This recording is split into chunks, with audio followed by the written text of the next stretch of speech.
Hello everyone, আসসালামু আলাইকুম। কেমন আছেন সবাই? আশা করি ভালো আছেন। আলহামদুলিল্লাহ, আমরাও ভালো আছি। আজ আপনাদের সামনে মজাদার আর মুচমুচে রসালো কিছু পিঠার ডিজাইন ভিডিও নিয়ে আবারও হাজির হয়ে গেলাম। এটা হলো আমাদের দেশের নকশি ফুল পিঠা তৈরির রেসিপি। আর এখানে দেখতেই পাচ্ছেন মুচমুচে আর রসালো পিঠাটা হাতে নোয়াতে সাথে সাথেই কিন্তু মিলিয়ে যাচ্ছে। এই পিঠাটা দেখতে যেমন লোভনীয়, খেতেও কিন্তু ভীষণ মজাদার এই পিঠাটা। এখন আমি যেটা করব, প্রথমে আতপ চালের গুঁড়িগুলো সুন্দর করে কড়াইতে আগুনে দিয়ে সুন্দর করে টেলে নিব, কারণ এই গুঁড়ি টালে পিঠাগুলো বানালে সুন্দর করে, তাহলে কিন্তু পিঠাগুলো খেতে ভীষণ মুচমুচে আর রসালো হবে। আর এই পিঠাগুলো প্রায় 3 থেকে 4 মাস সংরক্ষণ করে আপনি খেতে পারবেন, কোনো সমস্যা হবে না। এখন কিন্তু প্রথমেই আমি চুলাতে আগুনটা জ্বালিয়ে তারপর গুঁড়িগুলো আতপ চালের গুঁড়ি দিয়ে আজ আমি পিঠাগুলো বানাচ্ছি, তাই আগে প্রথমেই চালগুলো টেলে নিচ্ছি। সুন্দর করে টেলে নিলে চালের গুঁড়িতে পরে খালি গরম পানি দিয়ে আমরা কিন্তু এই কাইটা তৈরি করে নিতে পারবো, কারণ আতপ চাল দিয়ে গুঁড়ি দিয়ে পিঠা বানালে পিঠাগুলো কিন্তু খেতে আরও ভীষণ মজাদার হয়। আর একটা কথা বলি, হয়তো আজ আমার ভয়েসটা শুনতে একটু খারাপ লাগবে, যেহেতু আমার শরীরটা ভালো নেই, ঠান্ডা জ্বর, তাই গলাটা বসে গেছে, তাই হয়তো ভয়েসটা একটু অন্যরকম আসবে। তোমরা কিছু মনে করো না, কারণ ভয়েসটা না দিলে তার ভিডিওটা ছাড়া হবে না। ভিডিওটা করা হয়েছে 3-4 দিন আগে, জ্বরের কারণে আমি কিন্তু ভিডিওটা ছাড়তে পারছিলাম না, তাই একটু বয়স যখন একটু স্বাভাবিক শরীরটা ভালো হয়েছে, তাই কিন্তু তোমাদের জন্য এই পিঠার রেসিপিটা আমি শেয়ার করছি। কারণ এই পিঠাটা আমাদের এলাকায় অনেক জনপ্রিয় একটা পিঠা, তাই জন্য এই পিঠার রেসিপিটা তোমাদের সাথে শেয়ার করছি। কারণ শীত যেহেতু চলে এসেছে, এই পিঠাগুলো কিন্তু বানিয়ে রাখলে সন্ধ্যার নাস্তায় কিন্তু আপনাদের বাচ্চাদের দিতে পারবেন। এখন কিন্তু চুলাতে আমি পানি বসিয়ে দিয়েছি, আর এখানে দিয়ে দিলাম পরিমাণ মতো লবণ। লবণটা দিয়ে ভালো করে আমি গুঁড়ির সাথে মিলিয়ে নিচ্ছি। আর আতপ চালের গুঁড়ি যেহেতু নিয়েছি, দেখতেই পাচ্ছেন গুঁড়িটা কেমন হয়ে গেছে। এখন আমি এখানে পানি দিয়ে দিব। পানি কতটুকু লেগেছে সেটাও আমি আপনাদের সাথে শেয়ার করব। এখন শুধু পানিটা দিচ্ছি, আগে আমি ডোটা তৈরি করছি, তারপর আপনাদের সাথে বলছি কতটুকু মোটা আমার পানি লেগেছে এই ডোটা তৈরি করতে। এখন কিন্তু গরম পানি দিচ্ছি আর গুঁড়িগুলো নেড়ে চেড়ে দিচ্ছি। এখন কিন্তু গরম পানি ফাইনালি আমার দেওয়া হয়ে গেছে। এখন শুধু হাত দিয়ে এটাকে ভালো করে মতে নিতে হবে, মানে সুন্দর করে মিলিয়ে নিতে হবে, যাতে এটা আঠালো কোনো ভাব না থাকে আর গুঁড়ি গুঁড়ি ভাব না থাকে। আর আতপ চাল কিন্তু এভাবে টেলে নিলে আপনারা গরম পানিটা দিলে গুঁড়ির কাইটা হয়ে যাবে। ফাইনালি কিন্তু আমার কাইটা করা হয়ে গেছে। এখন আমি যেটা করব সেটা হলো, একটি পলির ভিতরে দুটোটা কায়ের গুল্লা আমি ভিতরে রেখে দেব। কারণ হলো পলিথিনের ভিতরে রাখার কারণ, একটা কথা আপনাদের সাথে শেয়ার করি, সেটা হলো পলির ভিতরে রাখলে কিন্তু কাইটা নষ্ট হবে না, আর একদম সুন্দর শক্ত হবে না, একদম নরম থাকবে। তার জন্য কিন্তু এইভাবে আপনাকে প্রথমে রুটির কাইটা আগে একটি পলির ভিতরে রাখতে হবে। তারপরে আমি ছোট ছোট করে রুটি বেলে নিব। যে শেপে আমি পিঠাগুলো তৈরি করব সেই শেপ মতো কিন্তু আমি প্রথমে রুটিগুলো বেলে নিচ্ছি। দেখতেই পাচ্ছেন রুটিগুলো বেলে তারপর কিন্তু আমি পিঠাগুলো তৈরি করব। আর রুটিটা আপনাকে বড় বেলতে হবে না। এই নকশি ফুল পিঠাটা তৈরি করতে আপনাকে কিন্তু অল্প একটু কাই নিয়ে ছোট ছোট করে রুটি বেলে নিলেই চলবে। এখন আমি দেখিয়ে দিচ্ছি যে খাপটা দিয়ে আমি পিঠাটা তৈরি করব, সেই খাপটা দিয়ে আগে প্রথমেই আমি রুটিতে সুন্দর করে একটি চাপ দিয়ে দিব।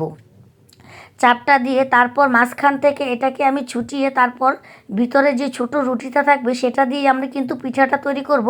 আর ফুলটা কিন্তু অটোমেটিকলি তৈরি হয়ে গেছে। এখন আমাকে আর কষ্ট করে কোনো ফুল তৈরি করতে হবে না। এখন যেটা করব এখানে শুধু আমি নকশি পিঠার ফুলটা তুলে দিব। এখানে কিন্তু ছোট ছোট করে কাইটা নরম করে তুলে দিচ্ছি। আপনারা চাইলে কিন্তু একটু উঁচু উঁচু করে দিতেও পারেন। আর ছোট ছোট করে দেওয়ার কারণ হলো, অল্প অল্প করে যদি ছোট ছোট করে দেন তাহলে কিন্তু এটা দেখতে আরও বেশি লোভনীয় লাগবে। আর এই পিঠাগুলো যদি আপনি কোনো মেহমানদারিতে বা বিয়ের ডালাতে সাজাতে চান, সেটাও কিন্তু আপনারা রাখতে পারবেন। না হলে কিন্তু বিকেলের নাস্তায় কিন্তু চায়ের আড্ডায় কিন্তু এই পিঠাটা একদম জমে যাবে। কারণ পিঠাগুলো দেখতে সাইজ যত ছোট আর কিউট, আর পিঠার মানে দেখতে একদম সুন্দর একটি বিস্কিটের শেপ চলে আসে। আর পিঠাগুলো দেখতেও মাশাআল্লাহ অনেকটাই লোভনীয়। এভাবে কিন্তু পিঠাগুলো তোমরা যদি বানাতে চাও তাহলে কিন্তু আমার ভিডিওটা না টেনে ফুল ভিডিওটা দেখলে মজাদার এই নকশি ফুল পিঠাটা তোমরা তৈরি করতে পারবে। এখন দেখতে পাচ্ছ একটি কাটার সাহায্যে কিন্তু আমি এই পিঠার কাইগুলো তুলে নিচ্ছি। তোমরা যদি চাও তাহলে কিন্তু কাটার পরিবর্তে এখানে একটি টুথপিক দিয়েও এই এখন কিন্তু আমি মাঝখান থেকে আরেকটি শেপ তুলে নিচ্ছি, যাতে পিঠাটা দেখতে মাশাআল্লাহ অনেকটাই সুন্দর হয়। কারণ মাছের সব কিছুর মাঝে একটি সুন্দর ফুলের কলি থাকে, এই জন্য কিন্তু মাছে আমি একটি ফুলের কলি সিস্টেম তুলে দিচ্ছি, দেখতে যেন অনেকটাই সুন্দর আর লোভনীয় হয়। এই দেখার মতো মানে একটা জিনিস কি বলা যায়, যেটা হলো চোখে দেখলে যে জিনিসটা ভালো লাগে সেটা কিন্তু খেতেও ভীষণ মজাদার হয়। এখন কিন্তু ফাইনালি আমি অনেকগুলো রুটি আগে একসাথে বেলে তারপর যেই খাঁজটা দিয়ে আমি কাটতে চাইছিলাম ওই খাঁজ দিয়ে আগে সুন্দর করে কেটে নিয়েছি। এখন শুধু পিঠাগুলো তৈরি করার পালা। একসাথে অনেকগুলো পিঠা তৈরি করতে হলে আপনাকে একটু সময় দিয়ে তারপর পিঠাগুলো তুলতে হবে। এখানে আমি আবার দেখিয়ে দিচ্ছি, একটু উঁচু উঁচু করে তুলবেন। আপনারা যদি চান, আমি তো বললেই পারলাম, নিচে কাঁটাটা যদি আপনারা যারা নতুন নতুন পিঠা শিখতে চান তারা শুধু একটু আর দিয়ে কাঁটাটা ধরলেই কিন্তু মজাদারি মুচমুচে পিঠাটা এখন ঘরে বসে আপনারাও বানিয়ে নিতে পারবেন। আর আরেকটা কথা আপনাদের বলি, এখানে আমি আতপ চাল ব্যবহার করেছি, আপনারা চাইলে কিন্তু সিদ্ধ চাল বা আওলা চাল এই চালগুলো ব্যবহার করতে পারবেন। আর যদি মনে করেন যে পিঠাতে একটু গন্ধ বা সুঘ্রাণটা বেশি আসুক, তাহলে কিন্তু আতপ চালটা ব্যবহার করতে পারেন। কারণ পিঠাগুলো যেহেতু আমি মেহমানদারি করে একটি মেহমান বাড়িতে পাঠাবো, তার জন্য কিন্তু আতপ চালের গুঁড়ো দিয়ে তারপরে পিঠাগুলো বানিয়েছি। পিঠাগুলো একটি অনুষ্ঠানে চলে যাবে, মানে দেশের বাইরে যেহেতু পিঠাগুলো চলে যাবে, তার জন্য কিন্তু পিঠাগুলো একটু মুচমুচে করার জন্য আর রসালো করার জন্য মেহমান বাড়ি থেকে চলে যাবে দেশের বাইরে, এই জন্য কিন্তু পিঠার সাইজগুলো আমি একদম ছোট করে নকশি করে দিচ্ছি, যাতে পিঠাগুলো দেখে মানুষের চোখ জুড়িয়ে যায়। ফাইনালি কিন্তু আমার এক ডালা পিঠা হয়ে গেছে। এখন আমি চুলাতে একটি কড়াই বসিয়ে দিয়েছি। কড়াইটা বসিয়ে এখানে কিন্তু অনেক পরিমাণ রান্নার সয়াবিন তেলটা দিয়ে দিয়েছি। সয়াবিন তেলটা দিয়ে এখানে এখন পিঠাগুলো ছেড়ে দিচ্ছি, যাতে পিঠাগুলো অল্প সময়ে আস্তে আস্তে ভাজা হয়ে যায়, কারণ পিঠাগুলো ভাজতেও তো সময় লাগবে। আর একবারে আরেকটা কথা বলি, একবারে যেহেতু আপনারা পিঠা যদি বানাতে চান, একবারে কিন্তু চিন্তা ভাবনা করবেন না যে একবারে পিঠাগুলো বানিয়ে তারপর আমি পিঠাগুলো ভাজবো।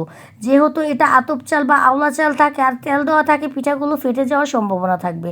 তাই এক ডালা বা দুই ডালা পিঠা হলেই কিন্তু আপনারা ভাজা শুরু করবেন।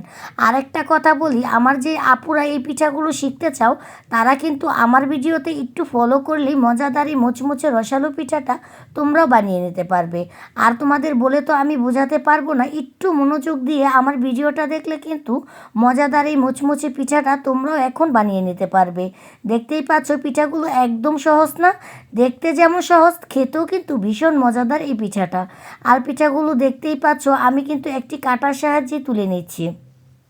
এখানে কিন্তু ডাট কাটার বা কাউই কাটা দিয়ে দাগ টানার বা কাটা দিয়ে দাগ টানার কোনো প্রয়োজন নেই। এটা শুধু একটি কাটার সাহায্যে কিন্তু মজাদার এই নকশি ফুল পিঠাটা তোমরা তৈরি করতে পারবে।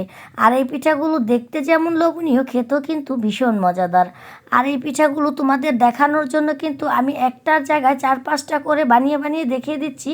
আমার যে নতুন আপুরা পিঠা বানাতে চায়, এরা তো এই পিঠাগুলো পারে না, তারা শুধু একটু ভিডিওটা ফলো করলেই আমার এই মজাদার পিঠাটা তারা বানাতে পারবে।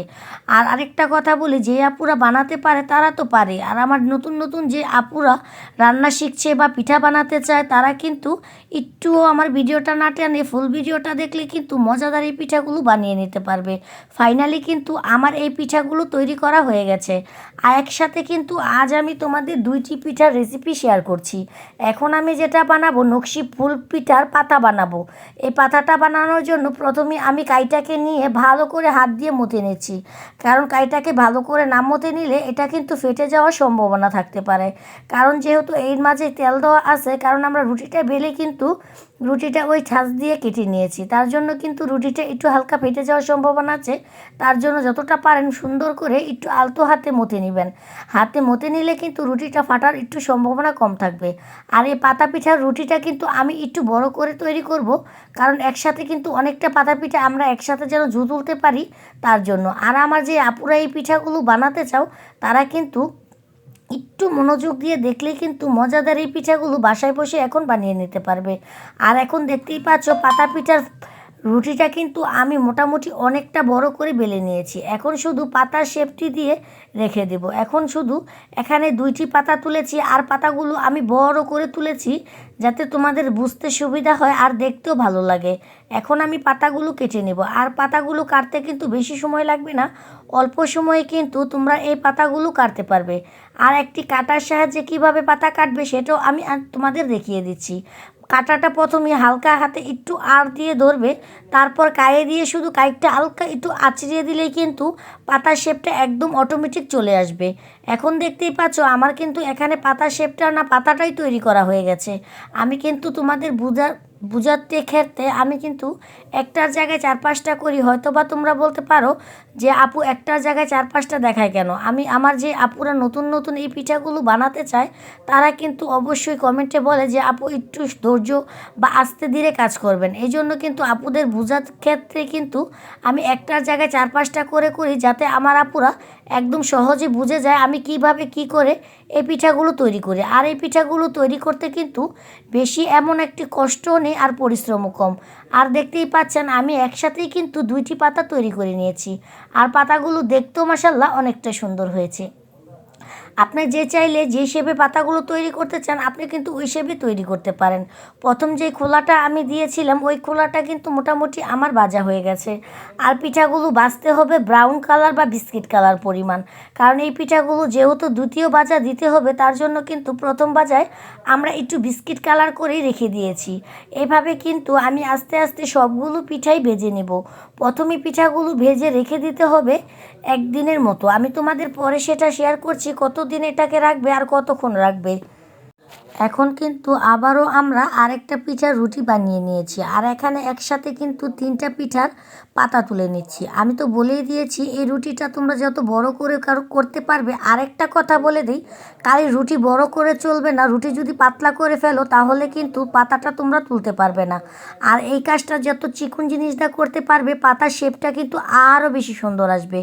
আর দেখতেই পাচ্ছ কাটা যেহেতু আমি চিকন নিয়েছি পাতার শেপগুলো কিন্তু অনেকটাই চিকন হয়ে আসছে। আর আমি প্রথম যে পাতাটা বানিয়েছিলাম ওটা কিন্তু অনেকটা বড় হয়েছে, আর এই পাতাগুলো কিন্তু দেখতে পাচ্ছ কতটা চিকন চিকন শেপ উঠছে। আর এই পাতাগুলো কাটার পরে কিন্তু মাশাআল্লাহ অনেকটা সুন্দর লাগে, আর দেখতেও যেহেতু লোভনীয় জিনিস দেখলে চোখ জুড়িয়ে যায়। আর যেহেতু দেব পিঠাগুলো আমরা দেশের বাহিরে পাঠাবো তার জন্য কিন্তু একটু মনোযোগ দিয়ে কাজটা করছি, যেহেতু অনেক মানুষই এই পিঠাগুলো দেখবে তার জন্য কিন্তু আমরা জিনিসটা একটু যত্ন সহকারে করছি। কারণ কাজ যেমনই হোক না কেন সেটা যদি যত্ন সহকারে করা হয়, আপনি যদি কাজটা নাও পারেন তাহলেও দেখবেন অটোমেটিকলি কাজটা অনেক ভালো হয়ে গেছে। কারণ যত্নের জিনিস আর ভালোবাসার জিনিস কখনো নষ্ট হয় না আর ফালানোও যায় না। এই জিনিসগুলো সবসময় মাথায় রাখলে আপনার জিনিস কিন্তু কখনো নষ্ট হবে না। এখন কিন্তু ফাইনালি আরও 3টা পিঠা একসাথে বানিয়ে নিয়েছি। এখন শুধু একটি কাঁটার সাহায্যে এটাকে কেটে নেব। এটাকেও কিন্তু বেশি কিছু ঝামেলা নেই। আমি কিন্তু আজ যে 2টা পিঠা তোমাদের সাথে শেয়ার করলাম ওই 2টা পিঠার মাঝেই কিন্তু কষ্ট কম, পরিশ্রম কম, আর একদম সহজ পদ্ধতিতে কিন্তু তোমরা এই পিঠাগুলো বানাতে পারবে। আর দেখতেই পাচ্ছ এখন একসাথে কিন্তু 3-4টা করে একসাথে পিঠাটা কাটিয়ে নিচ্ছি, কারণ একসাথে 4-5টা করে পিঠা তুলছি আর 3-4টা করে কাটছি। রুটিটা যেহেতু একটু মোটা বানাতে হবে, আমরা যেভাবে নকশি পিঠা বা ফুল পিঠা তৈরি করি ওই পিঠার রুটি যেমন মোটা হয় এই পাতা পিঠার রুটিটা কিন্তু সেম অতটুকুই মোটা হবে। আবার পাতলা করে ফেলবেন না, তাহলে কিন্তু পাতাটা ভাজার পর 2টা ভাজা যখন দিবেন তখন কিন্তু পাতাগুলো একদম ঠুঙ্গিয়ে মানে কেমন জানি একটা হয়ে যাবে, তখন কিন্তু আপনার দেখতে এটাকে ভালো লাগবে না। এখন দেখতেই পাচ্ছেন আমরা কিন্তু অনেকগুলো পাতা বানিয়ে নিয়েছি ফাইনালি। এখন পাতাগুলো আবার ভাজার জন্য দিয়ে দিয়েছি, কারণ পিঠাগুলো আমার মোটামুটি ভাজা হয়ে গেছে। এখন আবার পাতা পিঠাগুলো ভেজে নিচ্ছি। এই পিঠাগুলো একটা প্রসেস আছে, সেই একরকম পিঠাগুলো আপনি অনেকগুলো একসাথে ভেজে ভেজে নিতে পারবেন। আর ডুবো তেলে কিন্তু প্রায় অনেকগুলো একসাথে কিন্তু 20টা-15টা পিঠাও একসাথে দেওয়া যায়। যদি আপনি কড়াইটা একটু বড় নেন আর তেলের পরিমাণটা একটু বাড়িয়ে দেন তাহলে কিন্তু আপনি অনেকগুলো পিঠা একসাথে দিয়ে কিন্তু ভাজতে পারবেন। আর এই পিঠাগুলো দিয়ে কিন্তু প্রথম চান্সে লাড়াচাড়া দিবেন না, তাহলে কিন্তু পিঠাগুলো একদম ভেঙে যাবে। পিঠাগুলো দিয়ে একটু সময় দিবেন, দেখবেন আপনি পিঠাগুলো তেলের উপরে ভেসে আসছে। এখন দেখতেই পাচ্ছেন পাতা পিঠাটাও কিন্তু ফাইনালি আমার এক ভাজা হয়ে গেছে, আর কালারটাও মাশাআল্লাহ ব্রাউন কালারই দিয়েছি। আর একসাথেই কিন্তু সব পিঠার রেসিপি রেসিপি তোমাদের সাথে শেয়ার করছি। এখানে কিন্তু ফাইনালি আমার এক ভাজা পিঠাটা কমপ্লিট হয়ে গেছে। এখন পিঠাগুলো সব আমি নামিয়ে নিচ্ছি, কারণ একসাথে পিঠাগুলো রেখে দিলাম ঠান্ডা হওয়ার জন্য। এই পিঠাগুলো আমি এখন সারা রাত ধরে ঠান্ডা হওয়ার জন্য রেখে দিব। ঠান্ডা হয়ে রেখে দিলে এই পিঠাগুলো যখন ঠান্ডা হয়ে একদম পতিয়ে যাবে, যখন একদম সফট হয়ে যাবে, নরম হয়ে যাবে, মানে পোতায় গেলে তো সব জিনিসই নরম হয়ে যায়, এমনিতে কিন্তু পিঠা এক বাজাতেই খাওয়া যাবে, মোচমোচ করবে, কিন্তু এটার মাঝে কোনো শিরা দেওয়া যাবে না। এখন কিন্তু এই পিঠাগুলো আমি সারা রাত্রের জন্য রেখে দিয়েছি। পরের দিন সকালে যখন আমরা পিঠাগুলো ভাজতে আনবো তখন কিন্তু এটাকে আপনাকে দেখিয়ে দিচ্ছি। এখন পিঠাগুলো দেখতেই পাচ্ছেন কেমন হয়ে গেছে, যেমন একটি মানে একদম কালারটাই অন্যরকম চেঞ্জ হয়ে গেছে। এখন প্রথম আমি চুলাতে একটি কড়াই বসিয়ে দিলাম। এখন চুলাতে একটি কড়াই বসিয়ে এখানে আমি খেজুরের গুড় দিয়ে দিয়েছি। খেজুরের গুড়টা দিয়ে তারপর পরিমাণ মতো এখানে আমি পানি দিয়ে দিয়েছি। পানিটা দিয়ে এখন চুলাতে এটাকে বসিয়ে দিয়েছি, আর এখন এটাকে অবনত নাড়তে হবে যাতে নিচে না পড়ে যায়, কারণ মিঠাই যখন পাক এসে যায় তখন কিন্তু বলক এসে নিচে পড়ে যাওয়ার সম্ভাবনা থাকে। এখন দেখতেই পাচ্ছেন এটাকে অবনত নাড়ার কারণ হলো যাতে বলক এসে নিচে না পড়ে যায়। আর ফাইনালি কিন্তু আমার মিঠার শিরা করাটা হয়ে গেছে। এখন চুলাতে আরেকটি কড়াই বসিয়ে এখানে আবার পরিমাণ মতো তেল ঢেলে দিব। আরেকটা কথা বলি, পরের দিন কিন্তু তেলের পরিমাণটা কম হলেও চলবে, কারণ তেলগুলো তখন বেশি থাকে। এখন একটি পিঠা দিয়ে দেখছিলাম তেলটা গরম হয়েছিল কিনা, কিন্তু তেলটা তখন কম গরম হয়েছে। পরে যখন তেলটা বেশি গরম হয়েছে তখন এক এক করে আমি সবগুলো পিঠাই তেলেতে দিয়ে দিচ্ছি, যাতে তেলে দেওয়ার সাথে সাথে পিঠাগুলো কিন্তু আমরা এখন একটা পিঠার খোলা দিয়ে সর্বোচ্চ 1 মিনিট ভাজবই। বেশি ভাজলে কিন্তু পিঠাগুলো পুড়ে যাবে আর তিতা হয়ে যাবে। এখন যেহেতু একটা বাজা এখানে দেওয়া আছে, এখন শুধু পিঠাগুলো তুলবো আর মিঠাই শিরাতে দিয়ে দিব। আমার যে আপুরা এই পিঠাগুলো তৈরি করতে চাও বা বানাতে চাও, বানিয়ে সবাইকে খাইয়ে তাক লাগিয়ে দিতে চাও, তোমরা কিন্তু চাইলে আমার পিঠার ফুল রেসিপিটা দেখলে মজাদার এই মুচমুচে নকশি পিঠাগুলো তৈরি করতে পারবে। এখন দেখতেই পাচ্ছ আমি পিঠাগুলো চামিচ দিয়ে তুলে নিচ্ছি, আর মিঠাই কিন্তু এত একটা বেশি গায়ে লাগছে না, অল্প একটু মিঠাই কিন্তু গায়ে লাগছে, কারণ এই পিঠাগুলোতে বেশি মিঠাই লাগে না। পিঠার গরম যেহেতু তেল থেকে তোলার সাথে সাথে তেলের মিঠাইতে দিয়ে দিলে পিঠায় যতটুকু মিঠাই খাওয়ার পর কিন্তু আপনি আপনি পিঠার গায়ে থেকে মিঠাইগুলো চলে যায়। এখন কিন্তু আমি পিঠাগুলো তুলছি আর মিঠাই শিরাতে দিয়ে দিচ্ছি। এদিক দিয়ে আমার ভাই বউ পিঠাগুলো শিরা থেকে তুলে নিচ্ছে, কারণ গ্রাম অঞ্চলে একটা জিনিস অনেক ভালো, কারণ একজনের কাজ আরেকজনে করে নেয়, কারণ শহর অঞ্চলে কিন্তু এইগুলো একজনের কাজ আরেকজনে করে না। আর দেখতেই পাচ্ছেন পিঠাগুলো যে কতটা মুচমুচে হয়েছে, পিঠা ভাজা আর শিরা দেওয়ার সাথে সাথে কিন্তু পিঠাগুলো অনেকটা ভেঙে যাচ্ছে। এখন আমার পাতা পিঠাগুলো পাক দেওয়া আর ভাজা কমপ্লিট। এখন আমি বেজে নেব নকশি ফুল পিঠাগুলো। নকশি ফুল পিঠাগুলো প্রথমে আমি তেলে দিয়ে দিচ্ছি, অল্প অল্প করে সেম কোয়ালিটিতেই কিন্তু ভাজতে হবে। আর এই পিঠাগুলো কিন্তু আমি বলেই দিচ্ছি 2 থেকে 1 মিনিটের বেশি ভাজার কোনো দরকারই নেই। 2-3 মিনিট ভাজলে কিন্তু পিঠাগুলো বেশি ভাজা হয়ে গেলে তিতা লাগবে কিন্তু পিঠার খাওয়ার স্বাদই নষ্ট হয়ে যাবে। আর পিঠা দেখতেই পাচ্ছেন পিঠাতে দেওয়ার সাথে সাথে কিন্তু তাহলে মিঠার শিরাতে একদম ডুবে যাচ্ছে, তারপর কিন্তু আপনি মিঠা গায়ে থেকে চলে যাচ্ছে। তার কারণ হলো মিঠা যতটুকু পিঠাতে খাওয়ার দরকার গরম গরম খেয়ে নিচ্ছে, তারপর কিন্তু আপনি শিরা থেকে ছেড়ে দিচ্ছে। আর এই পিঠাগুলো এভাবে পাক দিয়ে খেলে কিন্তু মিঠাইটাও কম হয় আর খেতেও কিন্তু ভীষণ মজাদার হয়। তোমরা যদি চাও তোমরা কিন্তু এভাবে পিঠাগুলো তৈরি করে বাসায় সবাইকে খাওয়াতে পারো। মুচমুচে আর রসালো এই নকশি ফুল পিঠাগুলো কিন্তু খেতে ভীষণ মজাদার হয়। আর গ্রাম অঞ্চলের ঐতিহ্যবাহী এই পিঠাগুলো দেখেই যেমন চোখ জুড়ানোর একটি ব্যাপার স্যাপার আছে, কারণ হলো এই পিঠাগুলো দেখতে যেমন সুন্দর, খেতেও কিন্তু ভীষণ মজাদার। আর আমাদের ভিডিওটা যদি তোমাদের ভালো লাগে আমার চ্যানেলটাকে সাবস্ক্রাইব করে দিবে, পাশে থাকা বেল বাটনটি বাজিয়ে নতুন নতুন ভিডিও পেতে আমাদের সাথেই থাকবে। যারা ফেসবুক পেজ থেকে আমার ভিডিওটা দেখছেন তারা আমার ফেসবুক পেজটাকে ফলো দিয়ে দিবেন। ফেসবুক পেজটা ফলো দিলে আমাদের জন্য একটু উপকার হতো। আল্লাহ হাফেজ।